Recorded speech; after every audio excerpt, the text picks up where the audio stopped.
I work, okay. Okay, great to see everyone this afternoon. It's a beautiful day in our neighborhood. I have 3 announcements I'd like. Could we please get quiet? Thank you. We're starting now. Sorry, we can chat later. Okay, thanks.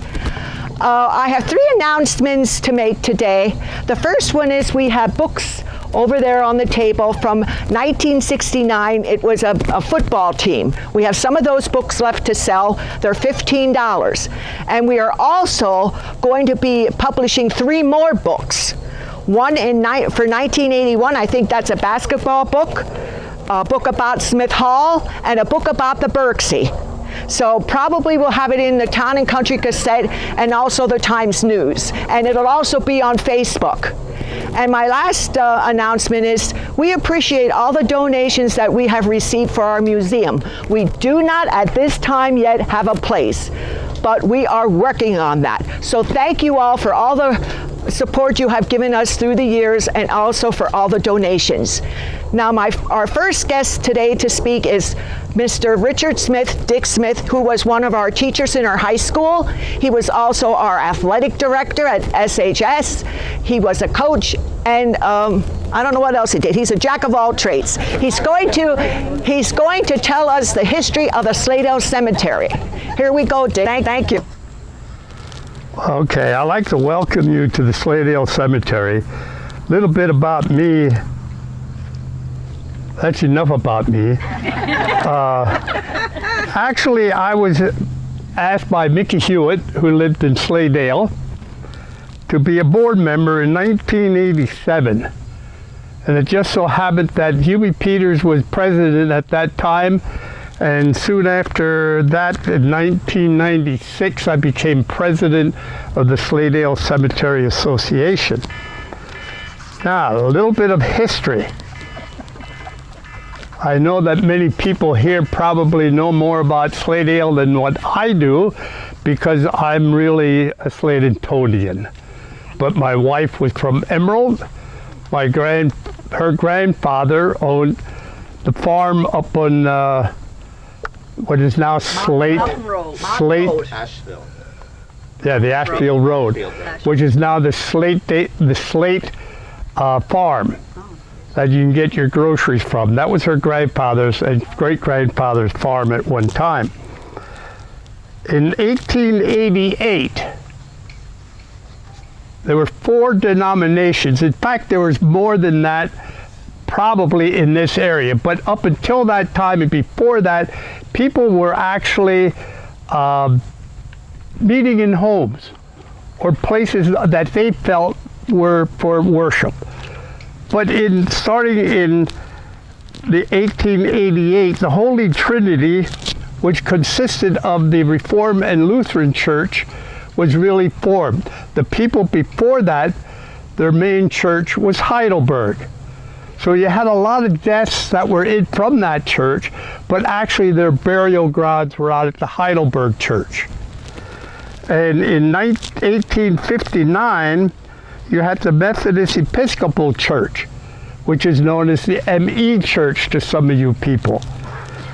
Also in 1857, you had the United Methodist Church.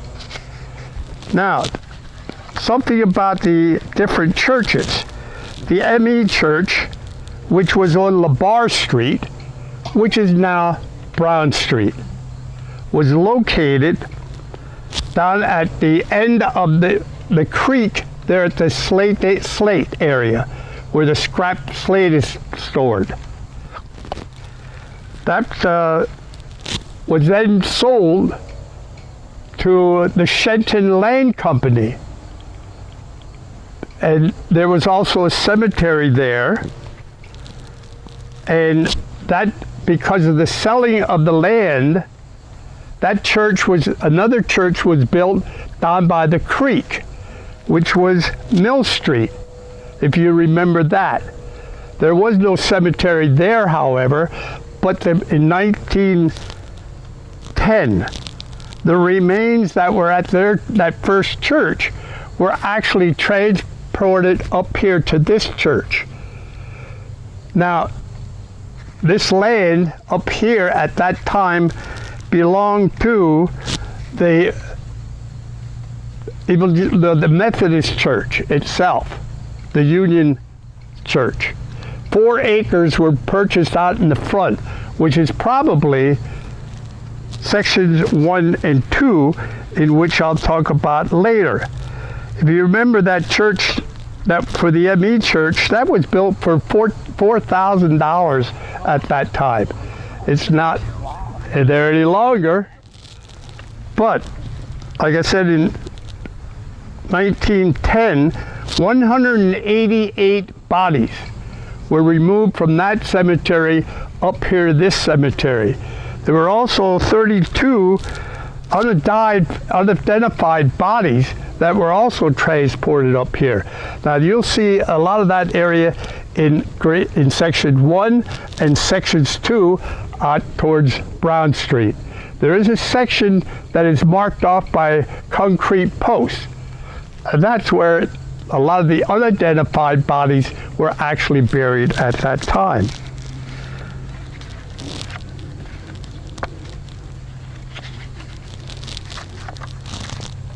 The United Methodist Church was built on Main Street in 1884. And at that time, they went up here to Brown Street and purchased land of 4 acres so that their cemetery could be taken care of with their patrons.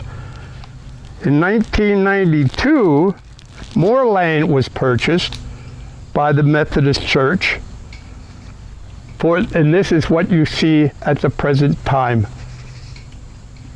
that you're standing on. In 1926, the Slatedale Cemetery Association was formed, and the reason, I guess, was that many of the lots and graves were being sold to other people rather than just their faith. So now you have the association being built. And from there, the association consisted of 4 Methodists, 1 Reformed, 1 Lutheran, and 1 person at large. The people that were responsible at the very beginning of the Slatedale Cemetery Association, some of these names you'll probably recognize as far as history is concerned. William Steele, he was president and also superintendent of grounds. George Williams was vice president. Norman Shenton, he was the treasurer. Frank Hewitt, James Kern, and James Pauls were the first officers of the Slatedale Cemetery. However, what happened is that now we only have an association. We're not connected with any church because of the fact that you have the ME Church joined with the Methodist Church. The Methodist Church, we figured that, you know, what's going to happen with them in the future, and also the Lutheran Church and also the Reformed Church.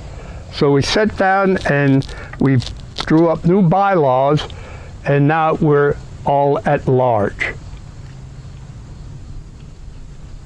Are there any questions? Yes. What happened to the 4 acres that they originally bought? Where is that? The 4 acres, I would guess, would be, see the flagpole? Mm-hmm. On the other side of the flagpole towards Broad Street is section 1. Section 2 is straight ahead towards Broad Street. There's where most of your older people are buried. Then you have section 3 here. You have section 4. Then they went and you have section 5 up there, 6 in the corner, 7 to the left on Broad Street down towards Loop Road, and then you have 8, which is also in Loop Road. So most of your old folks are buried in 1 and 2, then they started in 3, 4, from 4 they moved up to 5, and now 6 and 7 is starting to be filled in. We still own the graves or plots area down here that is not even marked yet.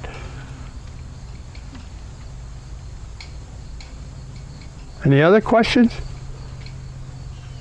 If you have any later on, I'll be around. You can ask me about anything with the cemetery, and I'll try and help you out. Okay? Thank you. Now our next topic is Wilson German.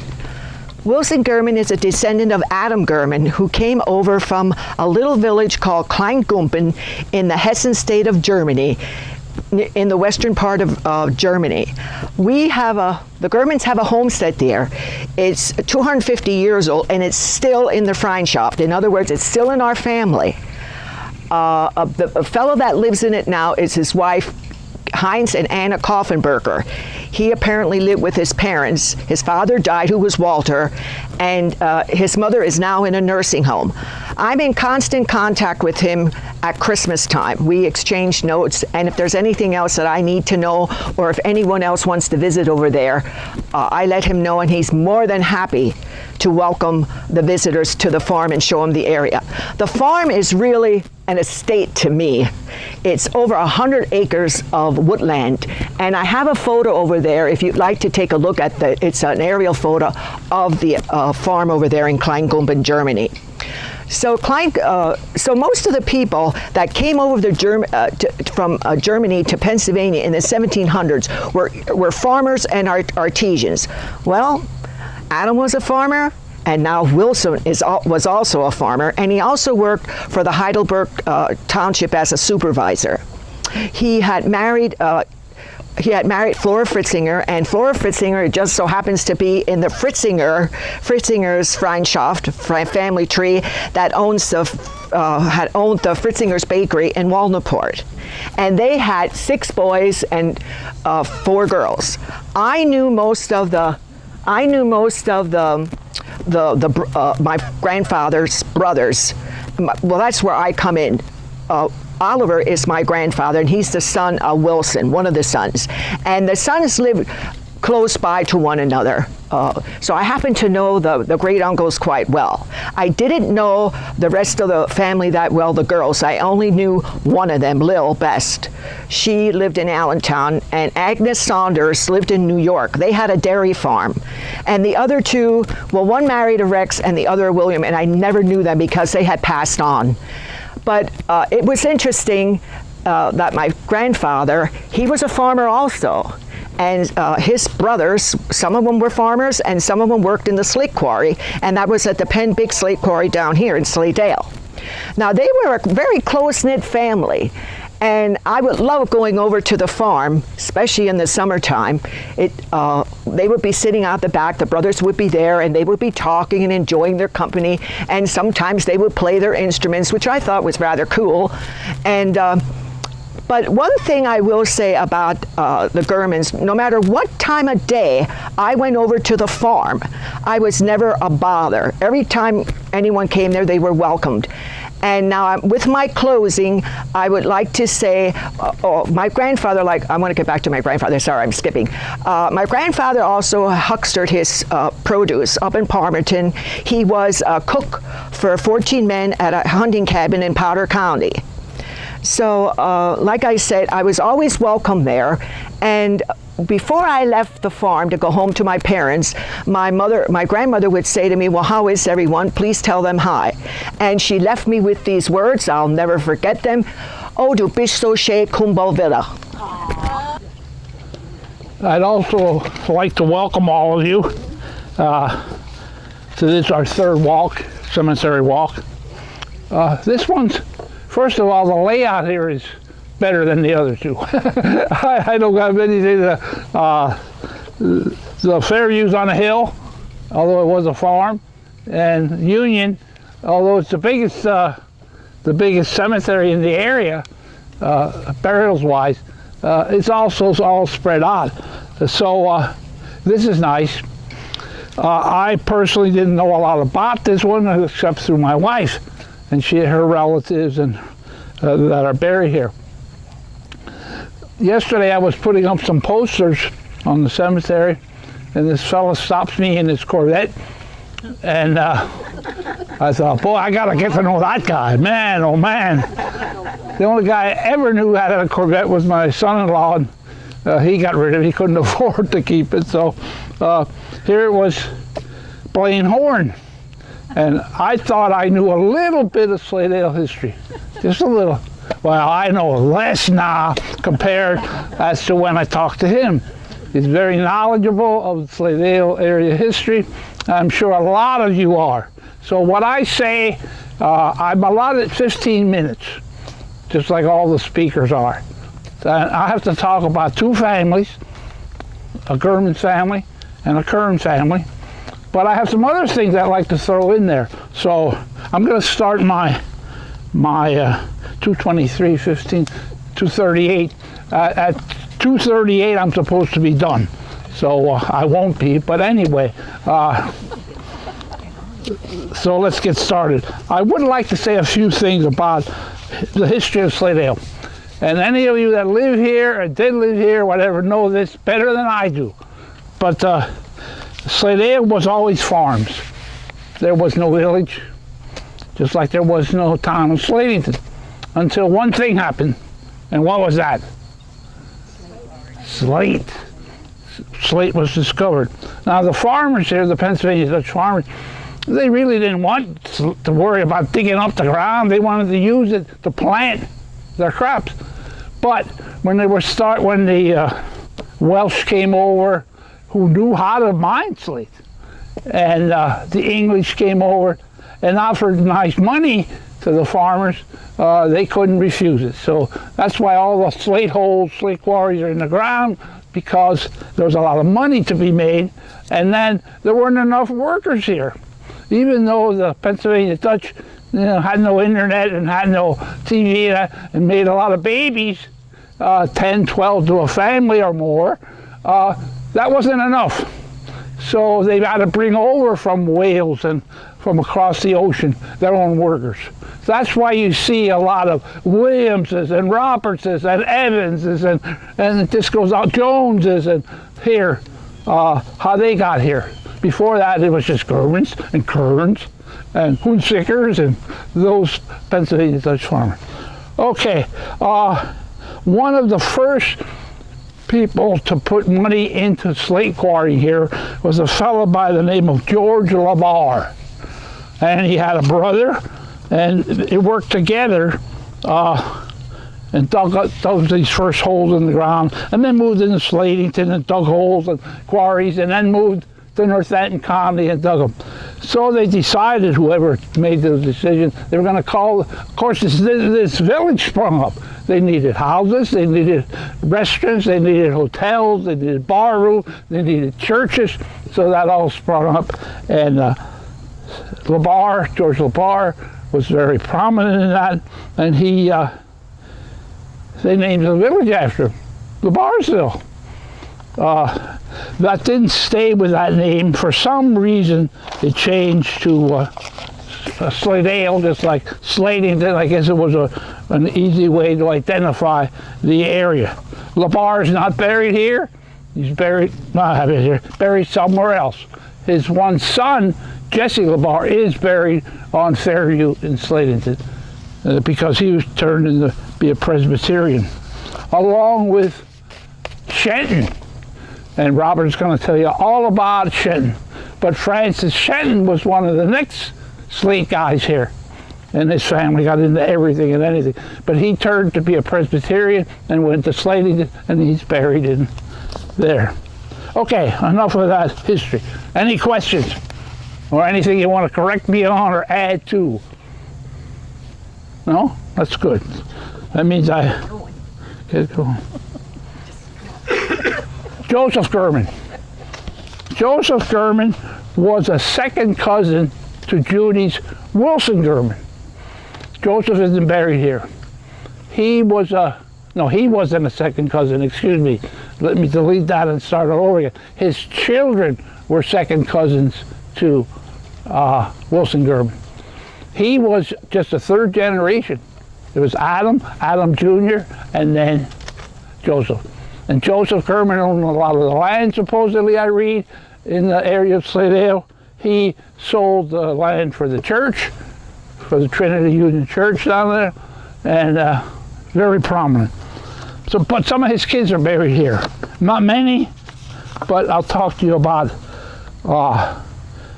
He had 10 kids, but only 3 are buried here, and he has some grandchildren buried here. Okay. One of his kids who's not buried here was a guy named William Lewis, and William Lewis moved to Kansas. And there's all kinds of articles in the Slatedale News I ran across. He planted apples. He was the Johnny Appleseed in a sense. And he went back and forth from Slatedale, and some of the people, his brothers and nephews, would go out there to Kansas and live there a while. Just like Judy didn't say this, but I know some of her ancestors go back and forth. Remember, she said she had a sister that lived in New York. They'd go back and forth to New York State and work and live there a while. Okay, let's talk about the ones that are buried here. Okay, the ones that are three of Joseph's children are buried here. One's named Joseph also. They didn't call him Junior, but he had no kids. Another was named Sarah. She's buried here. She married a Wirt, W-E-R-T, and you may know some of their children. One daughter, Loretta, married a Beagley. That, I think, is a Slatedale name. So some of you historians in the area might know that name, Beagley. And then another child who most of the people here are from John F. German. He had Lawrence and Charles, and Lawrence's name appears on the, I don't know if it's called a cornerstone or what, at for his Sunday school. Between when they put the two school buildings together, in between there's a block, and he donated that block, and his name is recognized on there, L.J. German.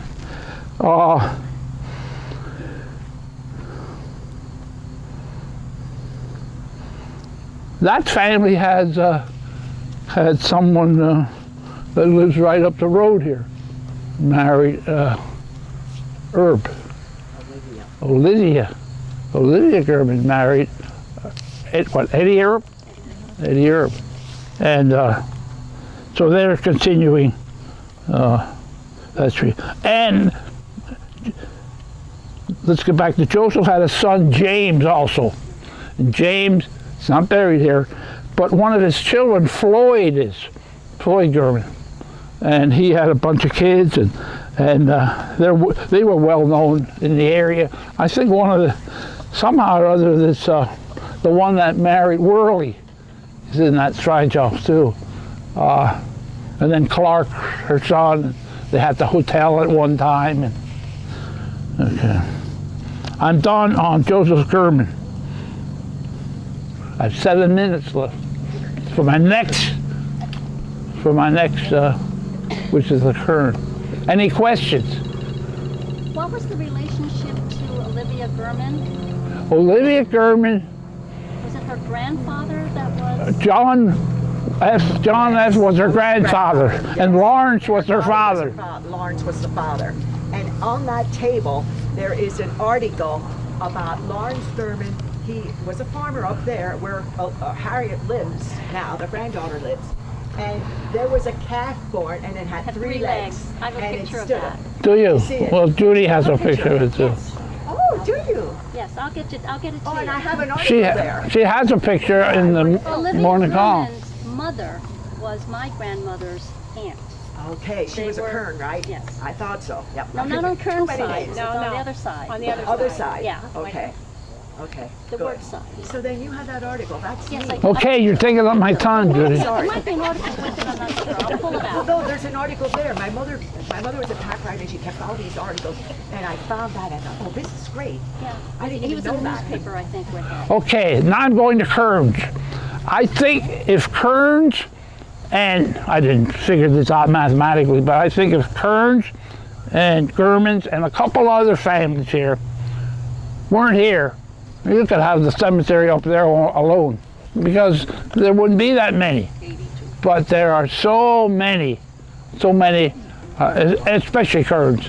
From my calculations and adding them up, they have the greatest number of burials here.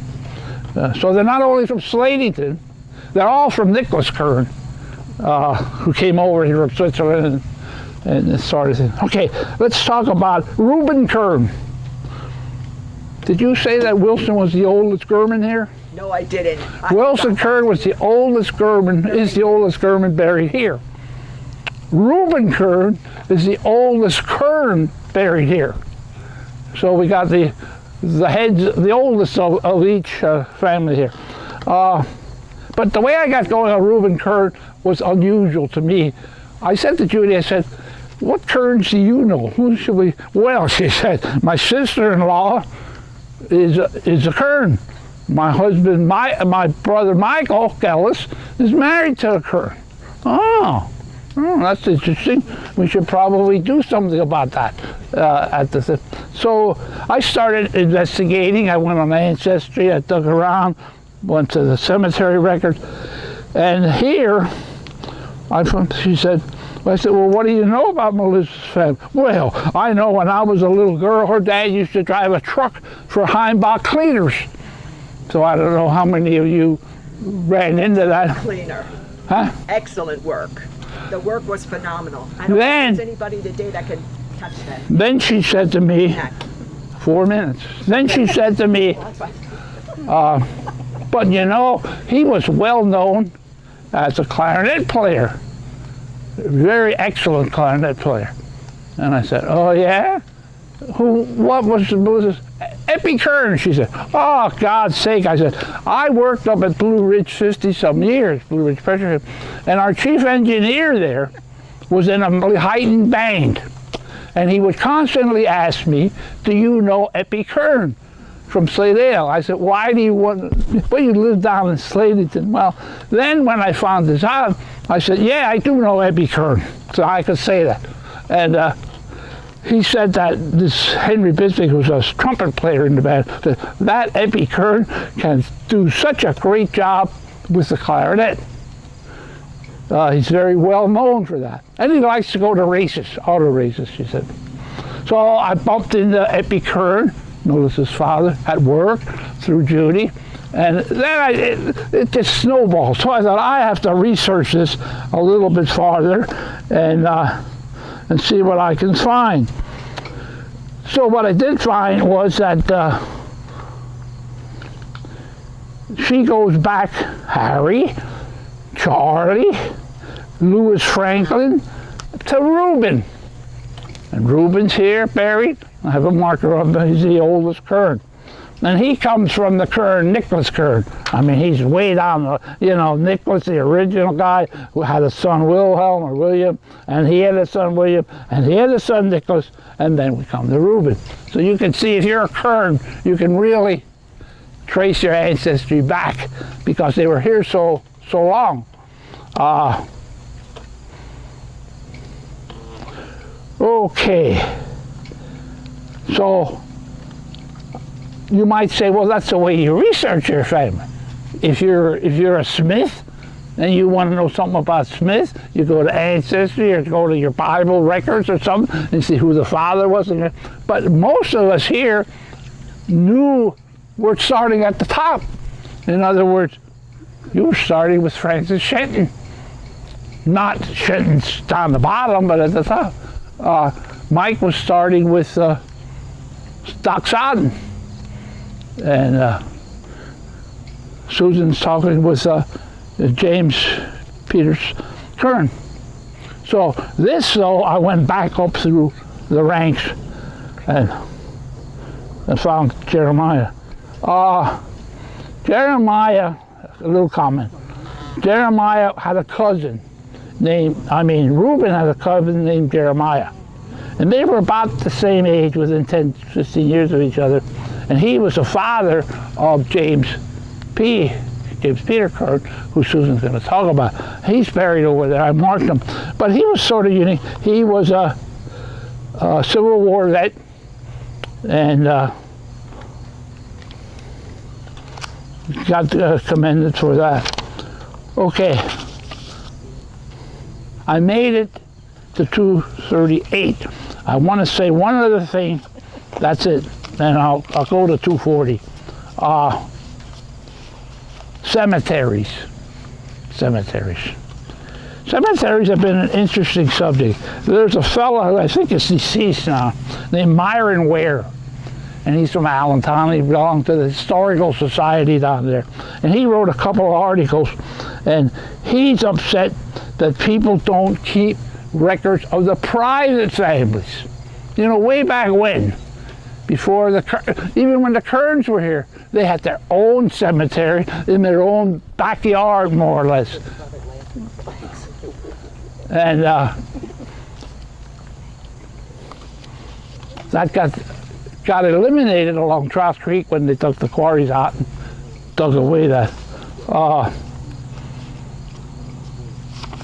There was something else I wanted to tell you about. Oh, legend has it, this Myron Ware says, that for many years a suicide victim could not be buried in a church cemetery, which I found sort of interesting. Not that we have that many suicide victims around, but that was a policy up until the later 1800s. Okay, I ran over a couple minutes, but now it is up to who? Susan? Yes, Susan. Susan knows all about the James P. Kern set. Guess how many Kerns are buried here? Guess. Just guess. 88. How many? 88. Close, 82. Thank you for coming today.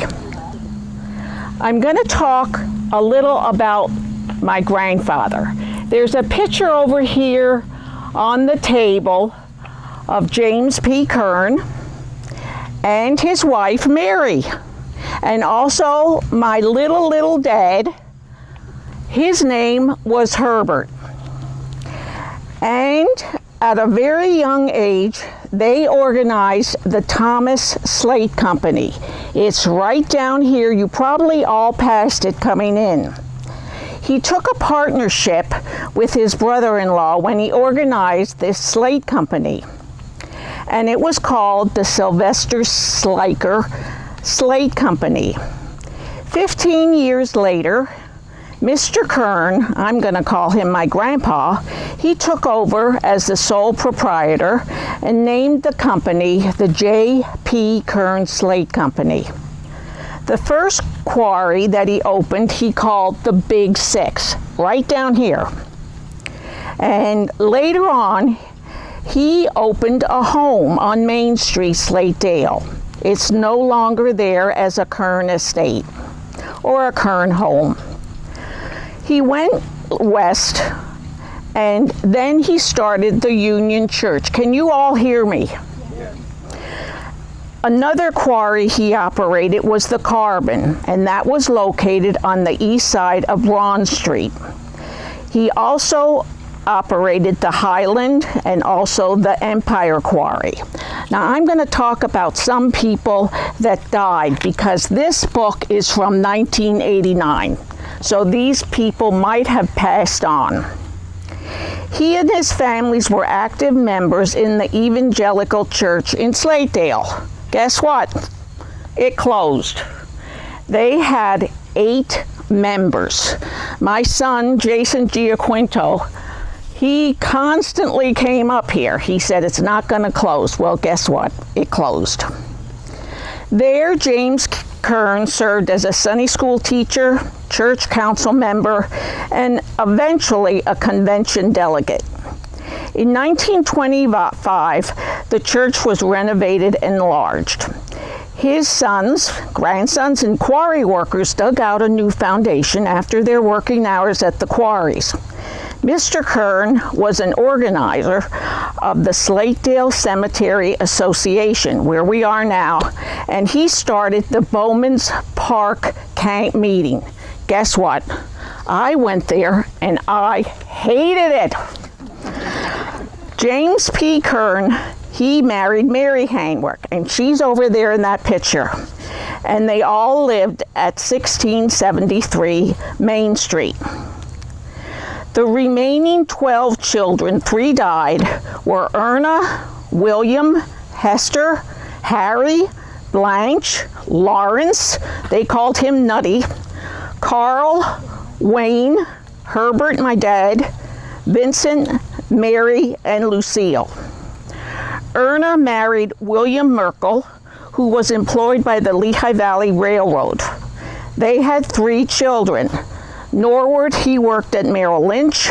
He married Pauline Schleicher, and they had 3 children. William, Jane, who died, and Susan. Claude, who married Lillian Rock, and they had a son. Dr. Larry Merkel, and Margene, she died, who married Willis Hankey, and they had 3 sons. The 3 sons' names were Roy, David, and James. James died, and he was very young. William married first Minnie Mack and then Ruth Donnerheyer. They had 2 children. Hester married John Ringer, and they had 4 children. Ethel married Walter Risley, and they had 2 children, Linda and Walter. Later on, Betsy and Robert Jr. married Helen and John Howard, and they had 2 children, John and Jane. This goes on. Harry married Idella Schleicher, and they had 2 children. Dolly married Merritt Sloyer, and James married Shirley Kern, and they had 2 daughters, Gail and Terry Lynn. Blanche married William Hopkins, and I visited her all the time. She had no children because she said she always had to take care of the other children growing up. Lawrence married Miriam Falk, and they had a son, Peter, who married Karen Bournes, and they had a son, John, who later married somebody else. Carl married Ellen Williams. They had no children. Wayne married Helen Falk, a sister of Lawrence Kern, and they called him Nutty. Wayne died while conducting Sunday school services in 1938. He was very young. And they had a son, David. He died. He married Burdell Miller, and she's now at Whitehall Manor. Please go visit her sometime. And Herbert was my dad. He was the first one to graduate from Albright College. They then sent me there. I hated it. I got a pastor's daughter for a roommate, and she was terrible. But anyway, she taught school and operated a gas station instead of teaching history like he was supposed to. I got divorced. Marilyn married Robert Mengel. Sarah married Dr. Brian Owens, and Wayne married Teresa Fletcher. Vincent was assistant treasurer of the J.P. Kern Slate Company, and he married Adele Kern and later had a son, Vincent, who worked at the Pentagon and was killed crossing the street. Susan Clemens, he married, and they had 2 children. Mary married Hubert Peters, they had no children, and Lucille married Dr. Clifford Trexler. 3 of James P. Kern's operated a TV cable center in Slatington, and also electrical store, and another son and a grandson operated a furniture store in Slatedale. Maybe many of you remember that. 2 grandsons, Ringers, and their father operated a food and meat market. Other descendants have been employed in medicine, law, government, barbering, education, and insurance. Does anybody have any questions? Please don't ask. Do you have any? Great. After hearing Mr. Smith say about where the Kerns are all buried, are you done hearing about Kerns? The answer is no. No, you're not done hearing about Kerns. So I'm going to talk about Peter Kern. Peter Kern was the grandson of Mr. Kern that Susan just talked about, James P. Kern. So I'm talking about Peter Falk Kern. He was a son of Lawrence Jeremiah and Miriam Lillian Falk, born March 18th, 1938 in Slatedale. His paternal lineage goes all the way back to Nicholas Kern. I hope you all know who Nicholas Kern is. He was one of the original European settlers in what would eventually become Slatington. While in high school, Kern participated in band for 3 years, photography club for a year, and was a member of the National Honor Society for his last 2 years. In the class yearbook, he was described as congenial, with a keen sense of humor and having an outstanding personality. Most importantly, he was described as being a very talented musician. While in high school, Kern received state and national recognition for his flute playing prowess. Upon graduation from Slatington High in 1956, Kern attended the esteemed Curtis Institute of Music in Philadelphia. All scholars attend this institution on a full scholarship, and admission is extremely competitive even to this day. According to statistics compiled by the U.S. News and World Report, the Institute has the lowest acceptance rate of any college or university, making it the most selective institution of higher education in the United States. Peter studied under William Kincaid, who is often referred to as the grandfather of the American flute school, as the majority of flute players today can trace their musical ancestry to him. Peter Kern graduated from the Curtis Institute in 1962 with a bachelor's degree in music. After his formal training, Kern enlisted in the United States Coast Guard, becoming a member of the military branch's band. This instrumental group is one of the most premier service bands in the United States. Following his stint in Connecticut, he became a professor at the Conservatory of Music in Puerto Rico, a position he held for 30 years. He was invited to take this position by a gentleman by the name of Pablo Casals, who was a Spanish and Puerto Rican cellist, composer, and conductor. In musical circles, Casals is generally regarded as the preeminent cellist of the first half of the 20th century and is one of the greatest cellists of all time. Kern remained in Puerto Rico, performing as a principal flautist with the Puerto Rico Symphony and the Casals Festival Orchestra.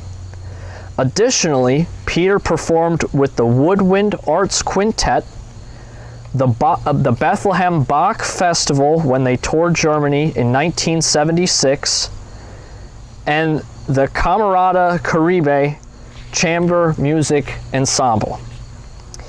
In a review of a concert of the Puerto Rico Symphony Orchestra from January of 1981, Donald Thompson wrote, "Saturday's concert was built around flute music, with the orchestra's excellent present flautists Peter Kern and Ruben Lopez as soloists.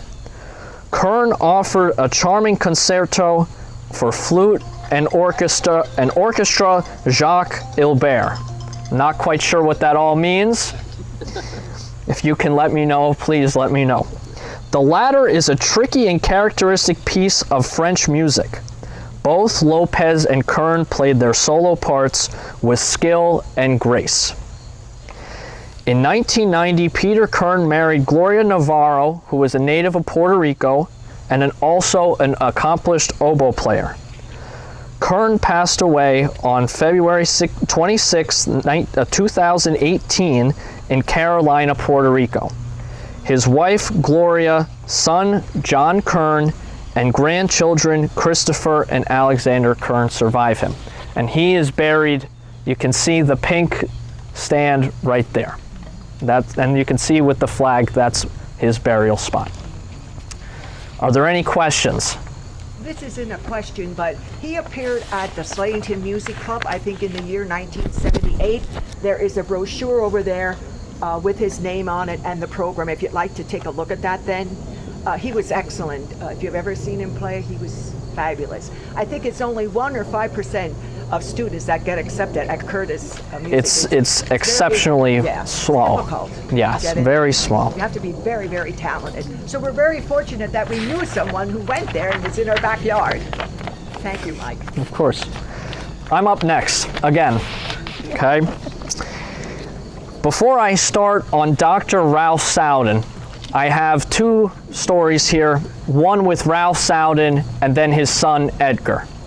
Both of them were medical doctors in Slatedale, but you'll hear about that later. On the table, there's also a handout. I printed out birth certificates and death certificates that were signed by Ralph Sowden and Edgar Sowden, 2 each, and then there's some other articles in there. As an interesting side note pertaining to my family, Dr. Ralph Sowden, the father, was the attending physician when my great-grandmother was born, and his son, Edgar Sowden, was the attending physician when her grandmother, my great-great-grandmother, passed away.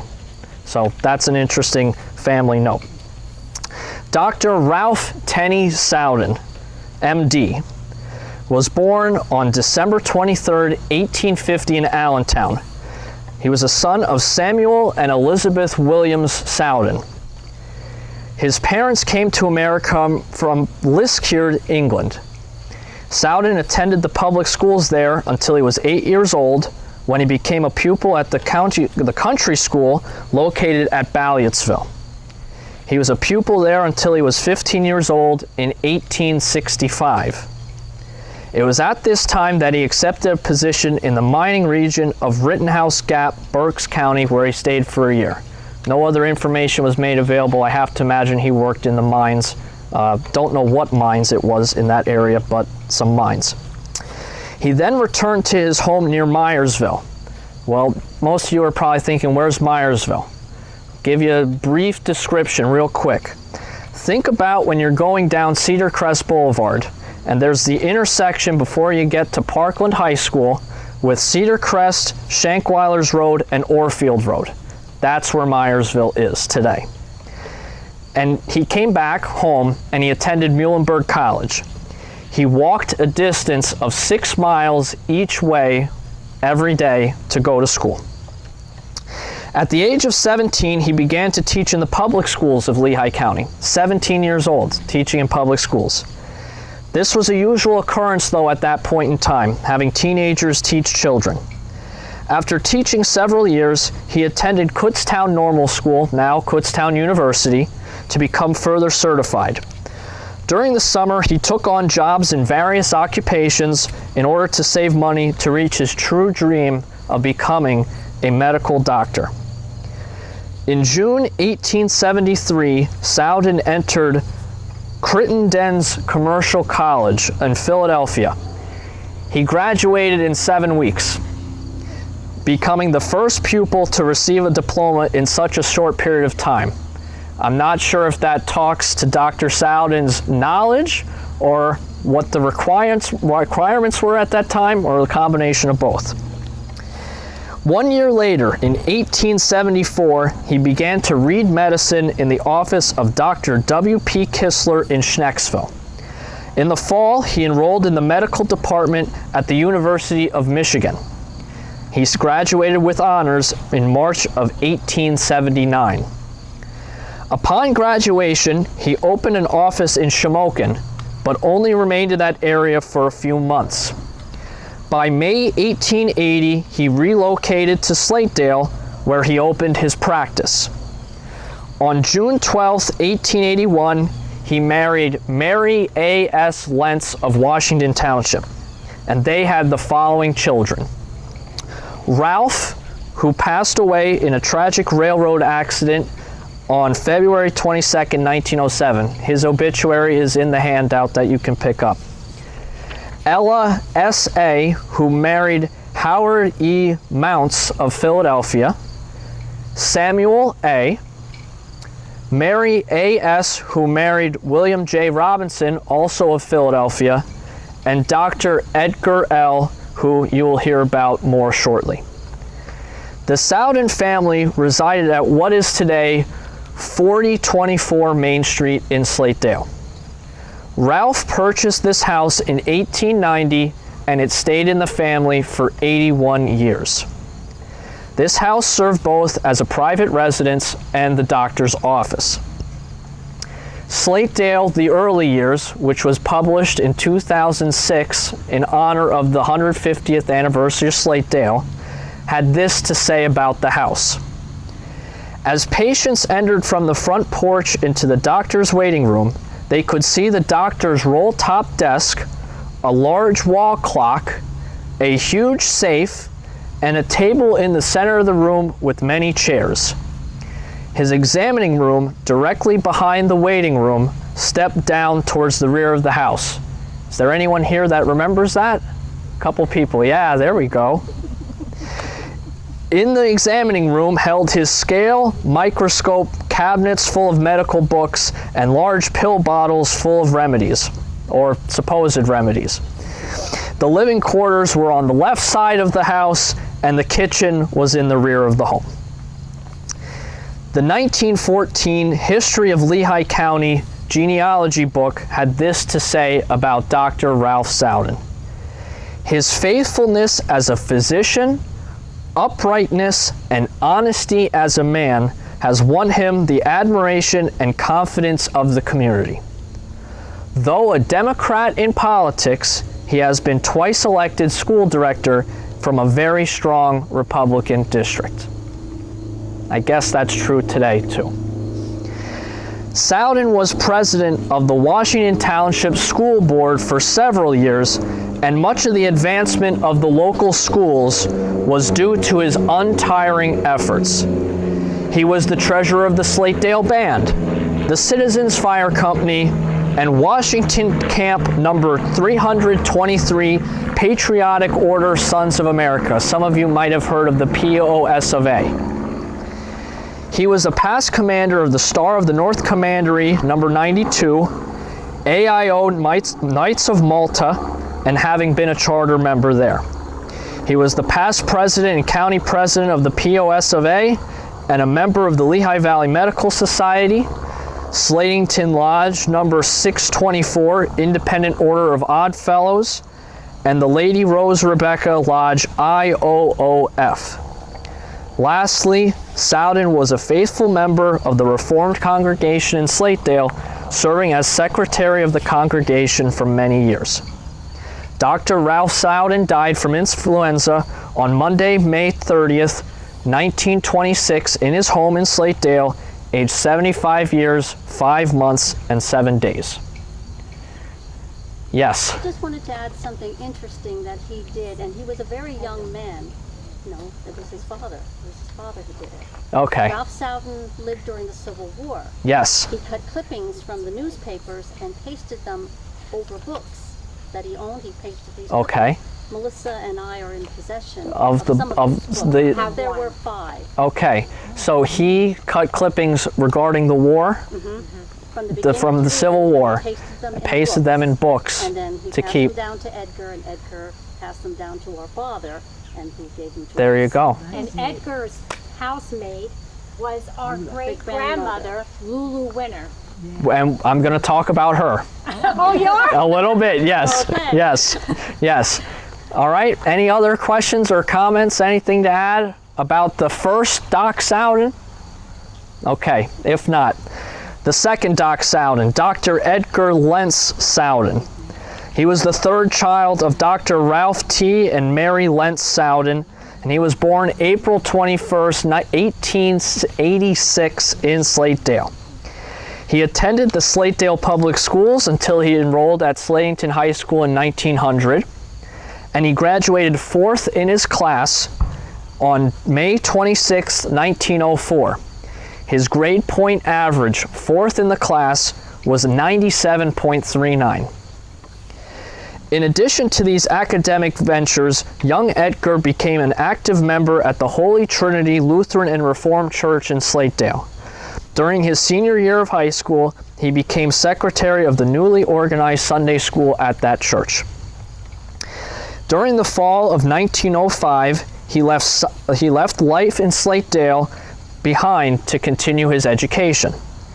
He decided to follow in the footsteps of his father and journeyed to Ann Arbor, Michigan, where he entered the medical college at the University of Michigan.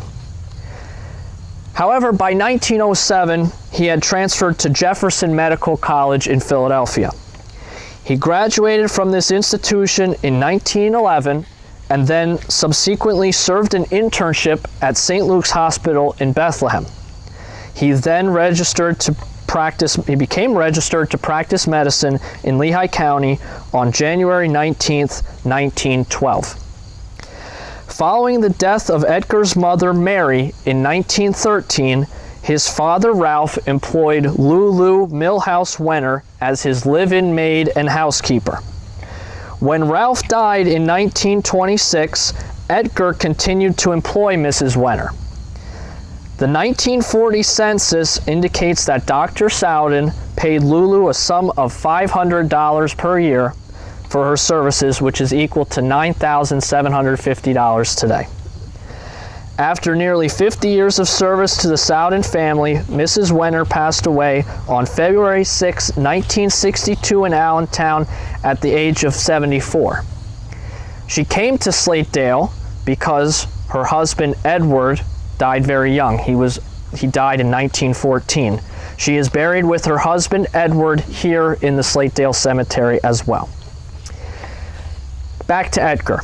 He went into practice with his father directly following his internship. When his father passed away in 1926, Sowden maintained the practice until his own retirement in 1967. This means that the two generations of Sowden men practiced medicine in Slatedale for an outstanding 87 years. While he engaged in this practice, Dr. Sowden was also the deputy Lehigh coroner for several years. His World War II registration card, he did not serve in World War II, but his registration card describes the 56-year-old man as being 5 feet 8.5 inches tall, weighing 180 pounds, with blue eyes, brown hair, and a ruddy complexion. In addition to being an integral member of Holy Trinity Reformed Church, he was the director of the Slatedale Cemetery Association from 1935 until 1968. He was elected treasurer in 1956, a position that he held for 12 years until he got off the board in 1968. In April 1955, there were many newspaper clippings regarding the polio pandemic that was going on at that time. And in one of those articles, it described how Dr. Sowden proudly offered his services in providing that vaccine to pupils in 1st and 2nd grades right here at the Slatedale Elementary School. Other practitioners offered the vaccine to remaining children in the school district. Dr. Edgar Sowden died on Wednesday, December 16, 1970, at the Central Park Convalescent and Nursing Residence in Allentown. He was aged 84 years, 7 months, and 26 days. A bachelor all his life, he was solely survived by his brother, Samuel. Does anyone have anything to add or any questions about the second Dr. Sowden Edgar? Do you remember if any of you were delivered by Dr. Edgar Sowden, Marilyn? You, my sister, Barbara, I was, yeah. Okay, yep. Back there, I don't know. Nope, my grandmother was. Your grandmother? Yep. Yeah. Yep. I'm Blaine, yep. Yep. Okay, good. There you go. Quite a few. Yep. Well, Marilyn here is I think she's the only she's still named Marilyn Sowden. She didn't marry and she was a nurse. Dear family, were you all nurses, your sisters? Yeah. My sister Shirley and myself. My other sister was a beautician. Okay. And the other one was a radiologist assistant, yeah. Okay, and they were the children of Russell and Adele Sowden, who had the gas station down there. Yeah. Yeah, that's where she fits in, relatives. Well, great that, to see you, Marilyn. I haven't seen you Oh, in years. question. We got. I thought there was a Dr. Sodden that lived in Slatington on Main Street. Not that I know of. I don't know. Swingle, but not Sodden. No, but down on Lower Main Street, aside of where my grandfather had his gas station. That was Swingle. That was Swingle. House. Yeah, I that was thought Swingle. they said it was Doc Sodden. Not Doc Sodden. Sodden's were from up here, from what I know, research. I'm glad someone knows. Yeah, Mike. it's not. Yeah, Tim. They changed the name of this village from LaBarge Yes. to Slatedale. Sounds to me like maybe they should have changed it again to Southentown. Southentown. Huh? What do you Sounds like it. Okay. Yeah. Well, thank you, Mike. There you go. Thank you, Mike. Okay, as the last speaker of the day, I get to take as much time as I want, so be prepared. No. No, but I will be a few minutes because there's a lot to talk about Francis Shenton. Unlike many slate barons of our area, Francis Shenton was English, not Welsh. He was born in 1826 in Derbyshire, England. And Derbyshire is a county in the East Midlands of England. Nearby towns that you might have heard of are Sheffield, for all you Def Leppard fans, and Nottingham, for all you Robin Hood fans. Francis spent his youth in England and received a common school education, and it was during this time he became familiar with the slate industry. At the age of 21, he married Emma Appleby, and 3 years later, in 1850, Francis left England for the United States and settled in New York City for a short time. He then moved to Fayetteville, North Carolina, and then Francis eventually relocated to Philadelphia, where he remained until 1861 when he moved to Slatedale to become the general manager with the Lock Slate Company. The company was described as having extensive quarries. At one time it was valued at $150,000, which would be valued at a staggering $4.5 million in today's dollars. It was not documented what occupations or experience Francis had after he moved to the United States that made him qualified for the gig of being a quarry manager, but yet here he was in Slatedale. The Lock Slate Company was originally founded by George and Nelson LeBar, who other speakers have talked about, who owned the land that became Slatedale and operated the Lock Quarry. After the passing of the LeBars, Francis became sole proprietor of the Lock Slate Quarries and was superintendent for many years until his death. Upon Francis's death, the quarries and property passed into the possession of his son Thomas, who ran the enterprise until 1904. In the book History of Lehigh County, published in 1914, in describing Washington Township, it was said that the most important industry in this township after farming is the quarrying of slate. Now, some may beg to differ with that assessment. It was noted in Shenton's biography that Francis played a most important role in the development of the slate industry. His biography went on to say that he may well have been one of the most enterprising and successful businessmen of Slatedale. For him, the town owes much of his material prosperity. While Francis was busy with the slate operations, he did have time for other endeavors. He had 7 children, with the previously mentioned Emma Appleby. You got to think about that one. They were Elizabeth, George, Robert, William, Annie, and Frank and Thomas, both of Slatedale. He later was married for a second time to Matilda Shipman. Sadly, Matilda and her only child lived only a brief time after her marriage to Francis. Francis married for a third time at age 46, this time to Mary D. Campbell in 1872. Together they only had 3 children. Howard, a postal clerk in Slatington, Dora, a school teacher, and a child who died in infancy. After the Civil War, Francis built a red brick building and opened his general store, which he ran for 20 years. The Slatedale Post Office was and still is located at this same location and has been for 155 years. He sold everything needed to live in Slatedale at the time: clothing, shoes, dry goods, candy, meats, window glass, building supplies, paints, and even gardening equipment. The store had a checkerboard that old and young would play before leaving the store with their items. The center support pole in the building was used for pole climbing contests for youngsters. A foot from the ceiling, the pole was greased, which led to many laughs and much entertainment to store patrons. The store stayed in the Shenton family until 1959, when operations ceased, as Frank O. Shenton, son of Frank E. Shenton and grandson of Francis Shenton, retired. Francis was described as a man of more than ordinary intelligence and frequently wrote articles for the Slatington News under the pen name Nemo. His biography did not mention how or why his pen name was Nemo. However, in Greek, Nemo means nobody. One of Francis's other passions was education. He served as a school director for several years and was said to be deeply interested in the public welfare of the community. He was a member of the Presbyterian Church and was the organizer of the Slatedale Union Sunday School and served as superintendent for many years. In politics, he was a Republican but an independent thinker and was said to be an ardent advocate of the single tax theory. Now, the single tax theory held that all government taxes should be replaced by a single tax based on land rather than the facilities occupying the space. The theory was popularized by Philadelphia-born economic theorist Henry George in the late 1870s. One of the more notable aspects of Francis Shenton was that he held at least 3 patents related to slate manufacturing and slate products. Like many slate barons of the northern Lehigh area, they were not just owners running quarrying and manufacturing aspects of their business, they were inventors or sought to improve someone else's inventions that aided in either the quarrying process or the manufacturing of slate products. Shenton's first patent was dated March 27, 1866, and was letters patent number 53,495, and noted that Shenton invented new and useful improvements on slate frames for school slates. The nature of the invention was related to uniting and joining the corners of the frame by means of a tongue and groove with a dowel, then firmly glued together.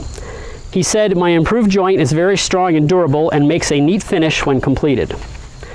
Shenton's next patent was dated December 28, 1886, and was number 355,279, and dealt with improvements for machines that dress slate, specifically the shaving and planing surfaces of slate used for blackboards and roofing shingles. He constructed the machine so that parts that shave or plane the slate adjust to curved or twisted pieces of slate that previously would be unusable to produce a saleable piece. Shenton's third patent was dated May 5th, 1891, and was number 451,778. It was concerned with the improvements related to slate chamfering machines. These machines were used to bevel or make a symmetrical sloping edge, and Shenton's patent improved upon a similar patent design that was issued in April 1880 that allowed the slate to more readily enter the grooves in the wooden frame of a school slate. Now, letters patents are legal measures that are used to grant exclusive rights to an invention to a person or corporate entity. They afford them certain rights related to authorship. Now, as a side note, if you notice, they gave the numbers of the patents. If you notice, between 1866 and 1886, there was roughly a 200,000 number increase in 20 years. And in the 5 years between his second and third patents, there was an increase of 100,000 patents. And that goes to show you how much the Industrial Revolution was ramping up in America during this time. Francis's son, Frank Shenton, was born in Philadelphia in 1859 and died in 1913. Frank served as an assistant to his father's store, serving in that capacity until 1888 when he became owner. He married Anna Hughes in 1884, and together they had 5 children. He was said to be a first-class penman and accountant and served as an auditor for Washington Township for many years until his death. Now, a penman was a person who was skilled or professionally engaged in writing by hand and typically was a clerk. Frank was also the postmaster of Slatedale after being appointed during the McKinley administration. Like his father, he played an active role in the church and was also superintendent of the Union Sunday School for many years. Francis's other son, Thomas Shenton, was born here in Slatedale in 1863, and after completing his education locally, he learned the art of slate and marble cutting in Philadelphia. After engaging in that business for several years, he returned to Slatedale, where he operated a quarry that employed 60 men. His business enterprise was said to be the largest manufacturer and best equipped plant for electrical purposes in the country. He invented all the machinery in his plant, and Thomas was very invested in religious and education affairs in the Slatedale area as well, serving on both the school board and as a trustee in the Reformed Church. And like his brother and father, served as superintendent of the Sunday School for nearly 25 years. He never married or had children, but adopted a son, James G. Shenton, who learned the trade of marble and granite cutting and located a business here in Slatedale. James married Hannah Folk of Slatedale. In 1888, Francis moved to Slatington, where he remained until his death on December 20th, 1897. Funeral services were held at the Presbyterian Church and at his home.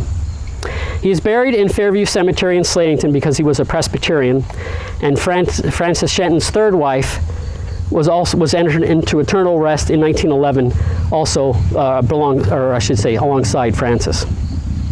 In his obituary, the cause of death was listed as paralysis and old age, and noted that his health had been failing for the last year. Words of praise peppered his obituary, including even the description of his appearance. He was boldly described as a man of magnificent physique. He was noted for his honesty in his business transactions, and his obituary went on to say, "A square man never lived." He was a Republican but never followed his party blindly. He was also said to be a great entertainer and was an avid reader, and his mind was described as a vast storehouse of information, and he could speak with fluency on any topic of the day. Francis Shenton's obituary also noted that although his children were scattered all over the country, they would return every Christmas to the family homestead in Slatedale for a family reunion. It was said during this time that Shenton was his happiest. Perhaps his obituary described Francis Shenton best as living a life of usefulness, which, as you just heard, he most certainly did. Any questions? Thank you, Robert. Yep. Any questions? And it was fairly safe to walk there because the school was up here and there was a row in the back alley, and then you go down the payments to Shenton's store. But I don't know if anybody else here went. Did you go, Brenda? Yes. Yes, I figured you did. Blaine probably did, and my sister Barbara, yes. Those were the good old days. And the girl back there, I don't know your name. Bonnie Miller. Bonnie. Pleased to meet you, Bonnie. Yes. Those were the good old days, you know it, where we could still go outside and get a little walk in and come back to the classroom. Okay. I'd like to thank all of you that came here today. Some faces here are new to me, and I'm sure they're new to our team here. And I'm very happy to see these new faces. And we're also grateful for the older faces, too, that come and support us with our walks. I'd like to thank my team. They are always enthusiastic to do the cemetery walks. And I myself am enthusiastic because it keeps me on my toes with my family history, trying to do it and research more. But we hope to have some more cemetery walks, and we will keep you posted on what's happening with our museum. We will have that in our Facebook. I think Robert does that, and Mike. They're computer savvy. I'm not good at computers, you know. I'm from that old clan yet, you know. But it's really great to see all of you here. Are there any questions now? And thank you, Mr. Smith, for your fine talk on the cemetery. I hope you put that down in notes for me personally, if you have time. I'd like to have what you have said here, because I need that for the records, for our history. You're part of our community, but the museum will have, and I'd appreciate that, because you know a lot. And many thanks. It's good seeing you. We don't have too many teachers left that I know in our area, when I went to school. And thank you. Jody.